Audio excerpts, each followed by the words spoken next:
Welcome back to Good Morning Oakcrest. I'm Tamika Harris. Located in Washington, D.C., the Alliance for Peace Building, or AFP, is the institutional home for the leading peace building institutions and professionals in the United States and around the world.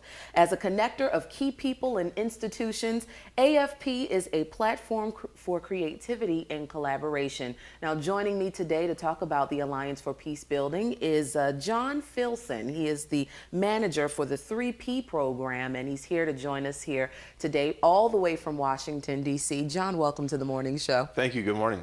It's great to have you, and I'm excited to talk about the Alliance for Peace Building. We really don't get to talk about peace in this day and time.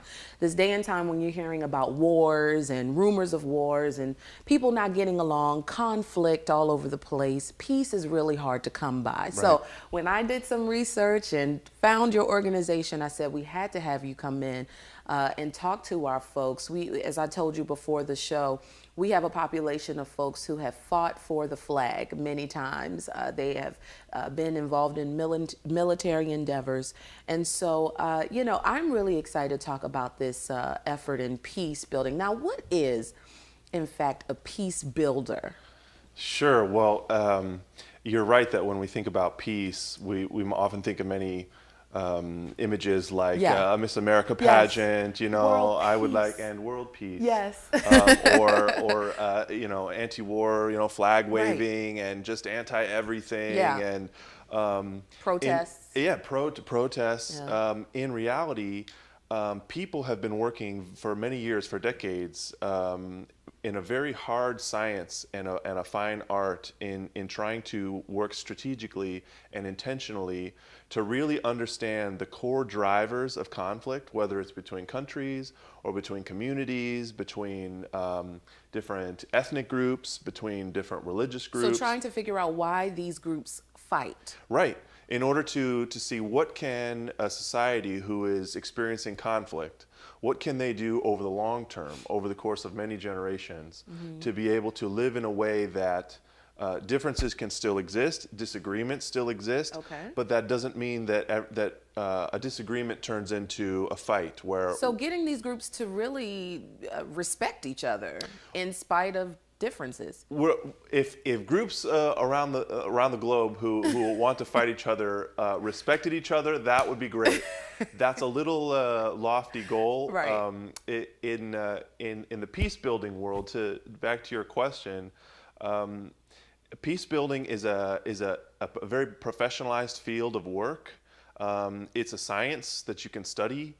There are PhD programs in the United States and elsewhere where you can study, and it's a kind of a cross-section of social sciences, political science, economics, sociology, all kinds of things. But the main theme that ties it together mm-hmm. is social conflict, why groups or societies go to war, and how those situations, how those relationships can be transformed over the long term to create a more resilient society, a more peaceful society. So is the Alliance for Peace Building located in Washington, D.C., are you all an advocacy organization? Do you stand in the middle of two nations getting ready to duke it out?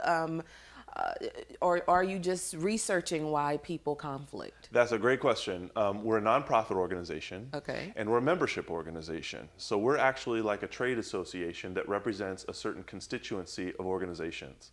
And those organizations are the professional peace builders. Maybe they're charities that work overseas, like Mercy Corps or Catholic Relief Services, that are doing work to help alleviate poverty. Or maybe there are universities with academics that are really studying in depth the dimensions of conflict and the solutions, possible solutions. So you work as kind of like an umbrella. Exactly. And so because of this constituency, we represent the broader field of peace building. Mm-hmm. And the way I could describe the broader field is that if you think about different sort of subcategories of professional work in international affairs. There's diplomacy, there's business, mm-hmm. economics, there's humanitarian relief, mm-hmm. there's development that try to alleviate poverty. there's human rights, there's any number of things. Yeah. And conflict resolution is one of those fields. And it really emerged many decades ago when people were trying to think, okay, how can we work strategically and intentionally to understand a problem that people are facing and really find a resolution that prevents violence and war. But peace building is a more recent evolution of the earlier conflict resolution field. Whereas conflict resolution looks at a specific fight. Two groups are in conflict for some reason. Why are they fighting? Conflict resolution, the professional field of conflict resolution, tries to understand what is the drivers of this conflict. What do people need? How do we resolve this fight? But later on, scholars and pioneers started to think about conflict transformation. So instead of looking at only one episode of a fight and how to resolve it, instead they take a wider view and look at the underlying relationship between those groups, such that over the long term, keep giving rise to fights. So if you resolve one conflict, what's to say it's not going to recur in 10 years or 40 years? Right. Conflict transformation seeks to understand what's the nature of the relationships between these groups and how can that relationship be transformed from one that is based on fear and mistrust or exploitation or injustice and really create a situation that changes the overall dynamic so that conflicts don't continue to arise over the years. So you never get in the middle of a conflict then? You never, I mean, or are you? Are you the organization that could say, you know, hey, guys, there's no need to fight? Right. You know? Right. Are you the guys in the sandbox that Right. kind of stand in between two parties? I don't personally. Okay. Although that's a good idea. So as a trade association, we're representing this field of peace building, and it's our members who are doing that. Okay. So the Alliance for Peace Building is a nonprofit that's representing U.S.-based charities, large international organizations, universities, individual scholars, practitioners who are working around the world on these issues. And they're the ones who are very deeply involved in particular contexts where there is violence and war and trying to solve the situation. So the parties who are at conflict, do they have to at all alert these sub-organizations that, hey, listen, a fight is about to go down and we need you all to just kind of figure things out? How does that go? Does that even occur? Exactly. That's a good question. People, you can't go to university as a young person and say, I want to study peace building and get your degree, and then all of a sudden the world knows that if there's a problem, you just put up the bat signal and I'll be there. Yeah, like it doesn't work that way. Our society, and forgive me, but our society is conditioned a little bit to see the superheroes just swoop in and figure things out and handle things. And I just wonder, is there ever an opportunity for these organizations in the field working alongside you guys? Do they have that opportunity to know what's about to occur? And are they equipped to handle a conflict before it occurs? Right. Sometimes. And I'll tell you how it works. Really, the center of conflict happens where people themselves are caught up in conflict. Neighborhoods, families. Yeah, it could happen, anywhere. Anywhere. And it's regular people who, in their society or their neighborhood or their friendships, they become polarized in a certain way, maybe based on an identity. Maybe somebody who is of a different religion came into our community and killed somebody or did something bad, and that generates hate and distrust against that person. But just as conflict happens, is centered in the local communities, so is peace building. So the center of gravity of where peace is made is by those very same people who are experiencing the conflict. And that's not outsiders per se. That's not me. That's not Alliance for Peace Building members. It's local people. So it's what solutions do they know of to help stop violence in their neighborhoods? What works? What have they tried? Because believe me, The people who want to stop war the most are the people who are experiencing it every day. Wow. And so, what is the role that outsiders like us, what can we play? We're in relationship with them. We know them. We support them because our members represent the professional field of peace building. There's a lot of ideas and innovations in the field that may have useful tools to offer. Or maybe there are local peace builders working in a community somewhere in the world where that is experiencing war, and they want to know, well, what have they done in this other country that really helped to solve this situation? We need ideas. We've tried this and it doesn't work. We need, maybe there's fresh ideas that can happen. So that's when a role for outsiders can be useful. There are different, and I assume this, that there are different levels and maybe even dimensions of conflict. Something could happen where two parties, they just have a problem and they want to duke it out. But what happens when you have conflict due to just pure hate, genocide? You had mentioned homicide. Yeah. I don't know. I think about countries who have just tried to annihilate a group of people. Yeah. For whatever reason, but generally the heart of it is hate. Yeah. They just want to get rid of these people. Right. There are moments in history where that has happened. Right. Do you all focus on those conflicts as well? Sure, of course. And this is an element of every conflict, especially armed conflict and war. There's something in human nature that won't allow us to kill somebody unless I see them as less than human. Okay. I see them as backwards, or I see them as inferior, or they've done something terribly wrong, right, and I'm acting in self-defense. These are the things that we think in order to be able to fight. But it really comes back to the idea of narrative. What do you grow up believing? Your group, or your family, or your community, or the group that you identify with. Maybe you identify very strongly as a Baptist, a Southern Baptist, or maybe you identify very strongly as an African American, or maybe you are very strongly as Jewish. Mexican, Jewish, ethnic, religious, any number of identities. Sexual orientation these exactly. days, Well, when your identity group that tells you who you are, gives you a sense of who you are by telling you how you're different than others. That by itself, there's nothing wrong with that. Variety is good. Diversity is great. We have many things to learn from each other. But what happens is when a group that I don't identify with, that seems a little backwards, why do they read from right to left? Their language sounds so funny. Why are they dressed that way? Their language, they have so much in their language. Who can understand that? It's so strange. Yeah. Or, their religious beliefs, they think, they don't believe in Jesus, or, it's so backwards. And when we start by not understanding the identity and the people of that other group, then we start filling in the gaps that we don't know with assumptions that make us feel secure. Well, if they're doing something strange, it must be because they're not as smart as us, or they're not as advanced as us, or they're just incorrect about something. It starts that way. And then if there's some incident that happens, or some small conflict,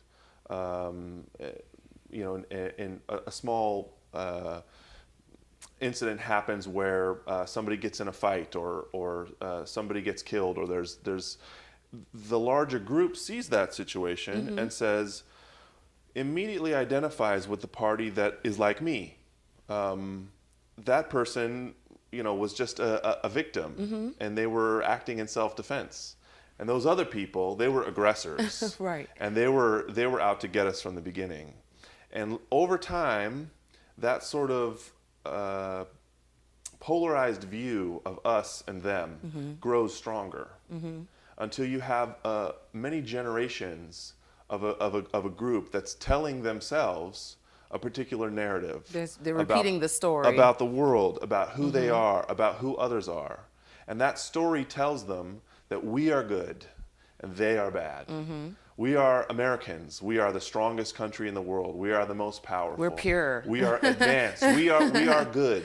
Right. And those other people, you know, those dark people or those Muslim people, or they must be wrong because they're not like us. Right, right, right. So there's many ways that comes into play. I wonder though, so much goes through my mind when you brought all that narrative out. How are we able to enjoy peace without forcing others to be like us? Yeah. How do we do that? Yeah. And say that it's true peace? You know, you mentioned that you have some people in the field, Right. you know, doing missionary work. My mother-in-law, who's a pastor, just came back from a missions trip in Haiti. Yeah. Lots of poverty there, lots of infrastructure not built, lots of destruction. And I wonder, as folks go into another culture and they want to help them and provide things to them, how do they do so, you know, creating an environment of peace, stimulating an environment of peace without projecting their culture onto another culture? Does that make any sense? That's a great question. Okay. The Alliance for Peace Building, actually, we don't do missions work in the sense of religious missions and things like that. It's not, peace building is about trying to understand and support people who are seeking peace in their community, to stop violence and to change the underlying causes of violence. It's not about changing the way you know, people believe, you know, religious beliefs or anything like that. Well, some people sincerely though, and maybe this is where conflict can arise, is one group says, oh, you know, we need to protect our culture as much as possible. And the only way we can do that is by wiping out people who don't look like us, or worship like us, or do whatever like us. Or we take over this culture by making them assimilate to our culture, and they call that peace. Right. But in essence, that can cause conflict in a lot of ways. Oh, sure. That's terrific. I could use myself as an example. I grew up in Southern California. A regular kid. California is very diverse. It's nice. It's very diverse. Yeah. It's also perfect weather and unbelievable traffic. I love California. But anyway, well, we digress. Yes. Growing up in Southern California, just playing Little League, I had parents who loved me, who supported me. You know, I had a good family, I had friends. I didn't know anything outside of my immediate environment. But then later on, as an adult, I started traveling. I started doing volunteer work. I worked in Ecuador and Central America, a little bit in Africa, in Jerusalem, and I lived for 2 years working for a humanitarian agency in Iraq during the war. That's awesome.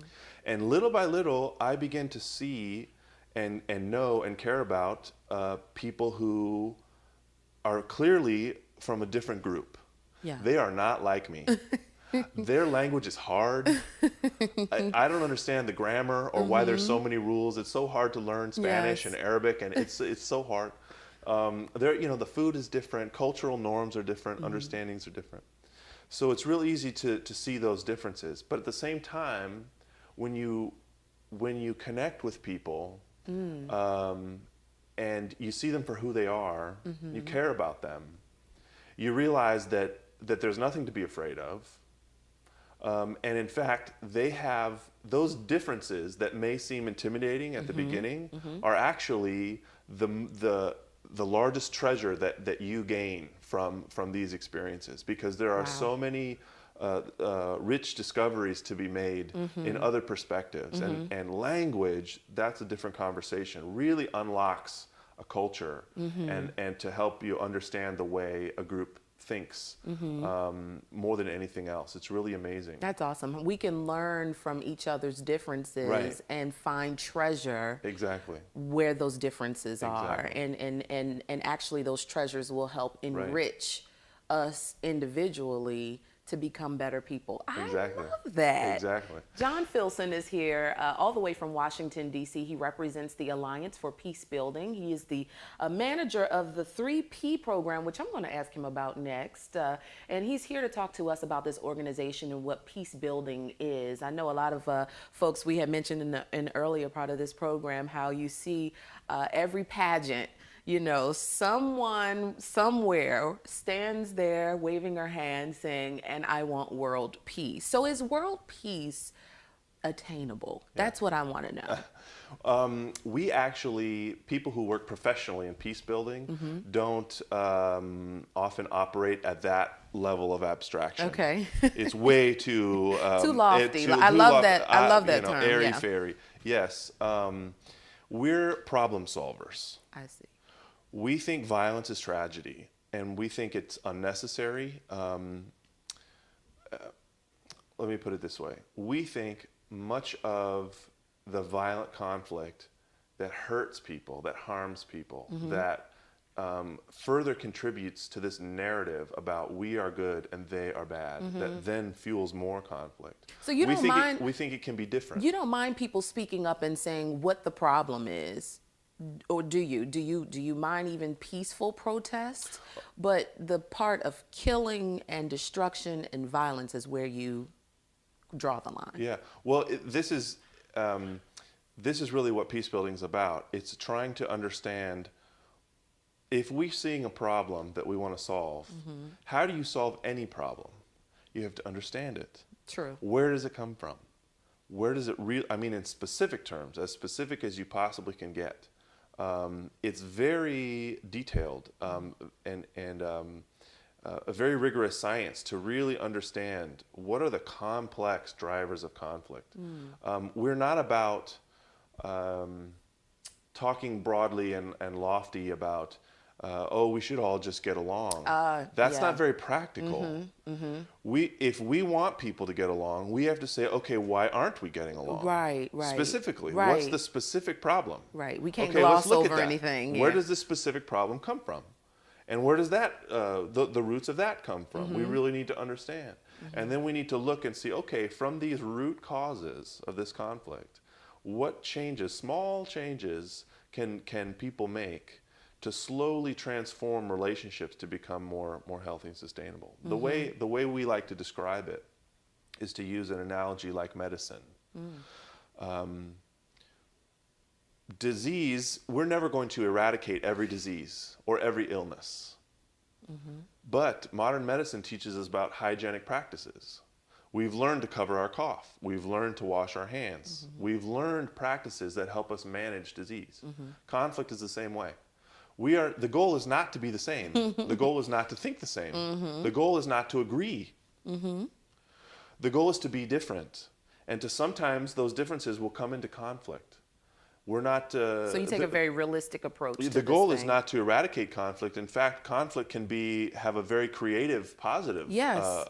Good things can come out of Yes. conflict. Yeah. So our goal then, just like medicine seeks to help us to put in practices ways that we can better manage disease, peace building seeks to put together practices that we can use so that when conflict happens, we understand how to manage it without turning it into they're wrong, we're right, that's it, it's time to fight. Yeah. There is a better way to do it. Speaking of managing, you manage a program called 3P. P. Yeah. What is that? Right. There are probably 3 P's in there. Correct. Okay. Yes, we're headed somewhere. So the 3 P's are partners for peace building policy. So we're based in Washington, we're the center of the government, and my job in particular is explaining what I'm explaining to you to folks in the government. That's my job, basically. Okay. And so give us those P's again. So partners for peace building policy. And partners because we always work in collaboration. Like I said, peace doesn't happen because one person wants to go and be peaceful. Everything is about relationships. Right. Relationships are either destructive or they can be creative and constructive. And so we work in collaboration with many people on our work. And for peace building, the themes that we talk about in peace building, and policy because we're speaking to policymakers. So what do I do specifically? when our government is discussing policy in Congress or maybe in different parts of the administration and State Department or even the Pentagon or different places where people are trying to figure out what should we do in Libya? Yeah. What should the U.S. do in Mexico? Before coming to Washington, I thought that the government was a big monolithic entity where the smartest people from Harvard clearly already know everything they need to know about the world and they're making the wisest decision. That's not true. The government, there are incredibly brilliant people in the government. That is true. But it's very complex and very diverse. And it's made up of thousands of individual people who have their own views, their own worldviews, their own narrative about who they are, about what the United States is. So it's a lot of diversity. And they can't be experts on every topic under the sun. The United States has grown very powerful in the world so that we are engaged mostly everywhere. But that doesn't mean that the people who are making those decisions are already experts about every single issue. So they actually appreciate when we can bring some of our partners, our local partners, the people who are on the ground in Kenya or in West Africa or in Pakistan or in Latin America, who are working very hard on complex problems in those countries. People in our government really appreciate when people from overseas can provide perspective, Fresh information. to help them understand the situation better. They don't tell them how to think, but they give them information that helps them see a little bit more of the situation in order to make a good decision. That's awesome. And so my job is to facilitate that conversation. Okay. So my role at the Alliance for Peace Building is to help connect the grassroots peace builders who are working to solve problems in their own communities, their own conflicts, and connecting them strategically with the right offices in the Congress or the State Department or other parts of the government. So you're like the operator. Who are thinking about what the U.S. should be doing in those places to help broaden their perspective. Yeah. So tell us about this annual conference that you all have. When is it usually in the year? It depends. Sometimes it's in the spring, sometimes it's in the fall. It's been in the spring lately.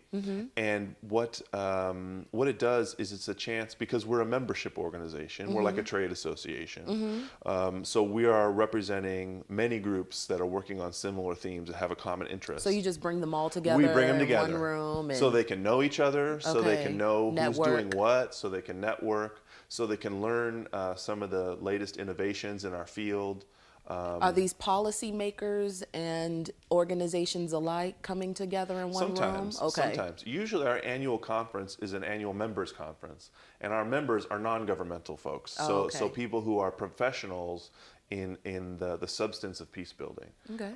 And so they come together to learn and to communicate and to network. Great. So, and I know you mentioned membership before, but this is where folks can take action and be a part of something great. Do these folks, the members, have to be, and you might have said it already, but do the members have to be professional at all, or do they have to just rally around the cause of peace building? No, they just need to be interested. Okay. Our services are really geared toward people who have active programs and who are doing active work in peace building in support of local people on the ground.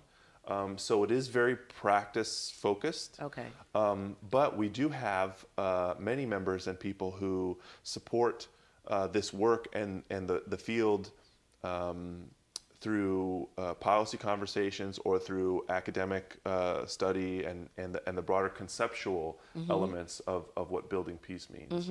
And so there is plenty that people can learn and contribute, even if they are not themselves an active professional in the field. Great. So John, you've mentioned so much about peace building and the organization, the Alliance for Peace Building, or AFP today, located in Washington, D.C., but what should be our takeaway when we think about peace building?